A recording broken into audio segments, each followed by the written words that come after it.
Good morning, শুভ রথযাত্রা সবাইকে। আজ সকাল থেকে উঠেই চলে এসেছি রান্নাঘরে, আর রান্নাঘরের এদিকটা ভালো করে একটু পুছে পরিষ্কার করে নিচ্ছি। আর এরপর চাপিয়ে দেব জগন্নাথ দেবের ভোগ। আজকে খুব সকাল থেকে উঠেই ভোগ চাপিয়ে দিয়েছি, কারণ তাড়াতাড়ি পুজো করে আজকে আবার সন্দেশের ওইদিকে অন্নপ্রাশনও ছিল, তো সেটাও অ্যাটেন্ড করতে যেতে হবে। ভোগের মধ্যে থাকছে চালের পায়েস, লুচি, 5 রকমের ভাজা, আর এছাড়া জগন্নাথ দেবের ফেভারিট গজা, তার সাথে কিছু মিষ্টি আর কিছু ফল।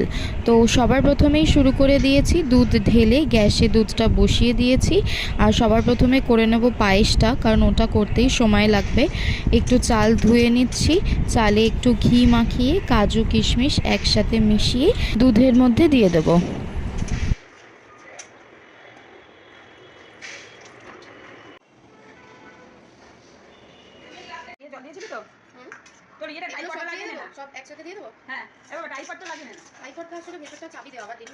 দুধটা ফুটে আসতেই দিয়ে দিয়েছিলাম চাল আর কাজু কিশমিশগুলো। এবার এটা ভালো করে একটুখানি ফুটতে থাকুক। তারপরে সবশেষে অ্যাড করব গুঁড়ো দুধ, আর মধ্যিখানে অ্যাড করব কেসর, আর তারপর সবশেষে চিনি অ্যাড করব। জগন্নাথ দেবকে আমরা নিজের হাতেই ভোগ রান্না করে দিই। বাসনগুলো কিছু আলাদা থাকে, যেগুলো ঠাকুরের বাসন, যেগুলোতে রান্না করছি সেগুলো পার্টিকুলার ঠাকুরের জন্যই ব্যবহার করা হয়।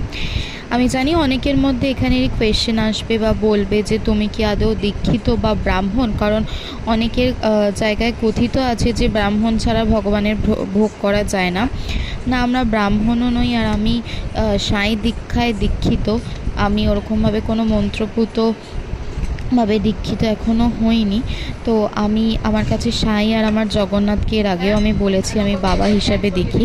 তো তাদের দীক্ষায় আমি দীক্ষিত, এবং আমরা নিজেরাই ভোগ করি। কারণ এর আগেও আমি অনেকবার বলেছি যে সাঁই আর জগন্নাথকে আমি আমার বাবা হিসেবে দেখি। তো নিজের বাবার জন্য কোনো খাবার তৈরি করার জন্য আমার মনে হয় না কোনো মন্ত্র দীক্ষা নেওয়ার দরকার আছে বলে। আমি কোনো কন্ট্রোভার্সি হিসেবে বলছি না, যদি কারো খারাপ লেগে থাকে তাহলে ক্ষমা করে দিও, বাট আমি আমার বাড়ির ঠাকুরকে এভাবেই পুজো করি। তো কথা বলতে বলতে পায়েসটা রেডি হয়ে গেছে, বসিয়ে দিয়েছি 5 রকমের ভাজা। প্রথমেই বেগুন ভাজা বসিয়ে দিয়েছি, তারপরে আলু, রাঙালু, ভেন্ডি আর পটল এক এক করে ভেজে নেব। আর মা ওদিকে পুজোর জোগাড় মোটামুটি করতে শুরু করে দিয়েছে, আর এদিকে ময়দাটাও মেখে রাখছে। এরপর লুচিগুলো ভেজে দিলেই মোটামুটি ভোগ রান্না কমপ্লিট হয়ে যাবে।